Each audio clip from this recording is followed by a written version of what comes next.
ఇక్కడైతే మనతో పాటు చింతకుంట సంజయ్ గారు ఉన్నారు. వారు కూడా టికెట్ రాలేదు అని నిరాశాభావం వ్యక్తం చేస్తున్నారు. అసలు వారిని అడిగి తెలుసుకుందాము. సార్ చెప్పండి, మీరు ఒక ఉద్యమకారుడిగా మీకు టికెట్ రాలేదు అని ఇప్పుడు మీకు ఎలా ఫీల్ అవుతున్నారు? అసలు మీకు న్యాయం జరగలేదు అని మీకు అనిపిస్తోందా? ఎందుకంటే న్యాయం జరగలేదమ్మా. మాకన్నా జూనియర్ ఉన్న వాళ్ళకి టికెట్ ఇవ్వడం జరిగింది. నేను ఆశించేది ఏంటంటే అక్కడ 7 కాన్స్టిట్యున్సీలో అక్కడ మాకు 7 కాన్స్టిట్యున్సీ ఓల్డ్ సిటీ నుండి ఎక్కడైనా ఒక నికుండి Hyderabad parliament constituency, Secunderabad parliament కాన్స్టిట్యున్సీలో ఒక్క ఎస్సీ రిజర్వ్ టికెట్ లేదు. అందు గురించి నేను హైదరాబాద్ జిల్లా ఎస్సీసీఎల్ అధ్యక్షుడిని. దానికి రిక్వెస్ట్గా నేను అప్లికేషన్ పెట్టడం ఏంటంటే ఏదన్నా ఒక టికెట్లో ఎస్సీలకు ఇచ్చి నేను హైదరాబాద్ జిల్లా ఎస్సీసీఎల్ అధ్యక్షునిగా నేను ఉద్యమకారు నుండి 2002 నుండి 12 సంవత్సరాలు జిల్లా అధ్యక్షునిగా చేసినాను. 2014లో కార్పొరేటర్ టికెట్లు వేరేలోకి ఇచ్చారు. చైర్మన్ పోస్టు 30 ఏళ్ళకు 35 ఏళ్ళకే ఇస్తారు. మా ఏజ్ 60 ఏళ్ళు అయిపోతుంది. ఇప్పటికి 58 ఏళ్ళు అయింది నా ఏజ్. ఇప్పుడు నాకు ఏజ్ ఉన్నది ఏమున్నది? ఇప్పుడు మా కార్పొరేటర్ ఇవ్వలే, నా చైర్మన్ ఇవ్వలే, నా ఎమ్మెల్యే టికెట్ ఇస్తలేదు. దయచేసి కేసీఆర్కి పాదాభివందనాలు. ఏంటంటే మధ్యలో ఉన్న వాళ్ళు వ్యక్తులు మిమ్మల్ని అడ్జేస్తారు సార్. దయచేసి ఉద్యమకారులకు ఓడిపోయే టికెట్లలో మాకన్నా ఇవ్వండి, మాకు ఒక ఉద్యమకారులకు ఇవ్వండి. అక్కడ మేము కొంత ఉద్యమకారులకు ఇచ్చినట్టు ఉంటుంది. మాకు కొంతమందికి ఇచ్చారు, ఉద్యమకారులకు కాదు. నాంపల్లి టికెట్ అని ఇవ్వండి దయచేసి. ఆ మిత్రకృష్ణ అసలు పార్టీలో 2 సార్లు వచ్చాడు. 2014లో 19లో వచ్చిండు. ఆయన కార్పొరేటర్ ఓడిపోయిండు. ఆయనకు ఎమ్మెల్యే టికెట్ ఇవ్వడం ఏంది? ఆయన మాకన్నా జూనియరు.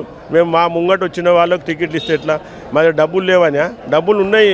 కానీ కేసీఆర్ గారు మాత్రం మేము అన్ని చూసి చాలా జాగ్రత్తగా ఇచ్చాము, తర్వాత ప్రజాభిప్రాయాన్ని కూడా తీసుకుని టికెట్స్ జారీ చేశాము అంటున్నారు. మరి దాని గురించి మీరు ఏమంటారు?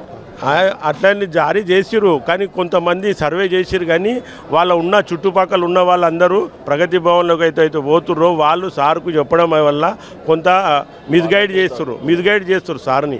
సారు కేటీఆర్ గారిని, కేసీఆర్ గారిని మేము తప్పంటలేము. వాళ్ళకు మిస్గైడ్ చేసి వాళ్ళకి టికెట్ ఇప్పించడం జరుగుతుంది. కానీ కేసీఆర్కు దయచేసి మా ఉద్యమకారులు కొంతమంది ఓడిపోయే టికెట్లలో మమ్మల్ని ఉద్యమకారులు హైదరాబాద్ జిల్లా అధ్యక్షుని చేసిన నా కార్పొరేటర్ టికెట్ ఇవ్వలేరు, నా చైర్మన్ పోస్ట్ ఇవ్వాలి.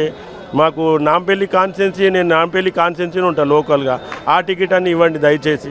ఇప్పుడు నాంపల్లిదైతే అలానే పెట్టారు, ఇంకా సందిగ్ధంలో ఉంది, ఇంకా టైం తీసుకుంటాము దానికి అని అంటున్నారు. సో మరి మీరు దాని గురించి ఏమంటారు? అదే నాంపల్లి దాని గురించే మేము ఇచ్చినాము, దాని గురించే డిస్కస్ చేయడం జరుగుతుంది. కేసీఆర్ గారు ఇస్తారని నాకు నమ్మకం ఉన్నది. నాంపల్లి టికెట్ దయచేసి ఆ టికెట్ అన్నా మాకు ఇవ్వండి.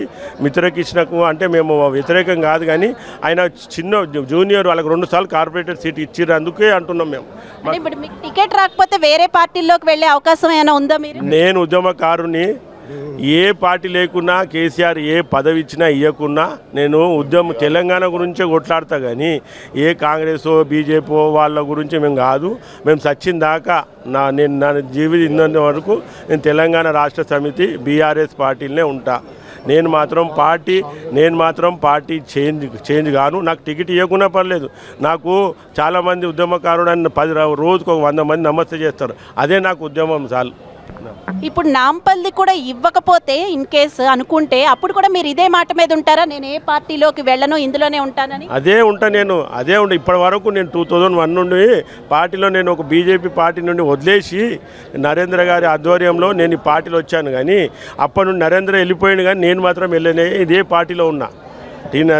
టాలే నరేంద్ర గారు వచ్చిర్రు, ఆయన వెంబడి వచ్చినాము, ఆయన వెళ్ళిపోయిండు. కానీ నేను మాత్రం ఇదే పార్టీలో ఉన్నా. సుదర్శన్ రావు గారు అని ప్రెసిడెంట్ ఉండే మాకు గ్రేటర్ హైదరాబాద్కు, ఆయన వెంబడి నేను 12 సంవత్సరాల జిల్లా అధ్యక్షుని చేసిన. అట్లా బీజేపీ వాళ్ళు ఒక ఓటు 2 రాష్ట్రాలు అన్నారు, కానీ దానికి అమూల్మెంట్ చేయలేరు. దాని గురించి నేను ఆ పార్టీని వదిలేసిన. ఇప్పుడు కాదు, 2001లో ఎప్పుడైతే 2001లో కాకినాడలో తీర్మానం చేసిర్రు వాళ్ళు. ఆ తీర్మానంలో మేము ఏమన్నామంటే ఒక ఓటు 2 రాష్ట్రాలు అన్నారు. ఆ రాష్ట్రాలని మేము దాన్ని వదిలేసుకున్నాం. ఎందుకంటే బీజేపీ వాళ్ళు రాష్ట్రాన్ని సాధించలేరు. గౌరవ కేసీఆర్ గారు రాష్ట్రాన్ని సాధించారు. ఆయన గురించే మేము పాటుపడతాం.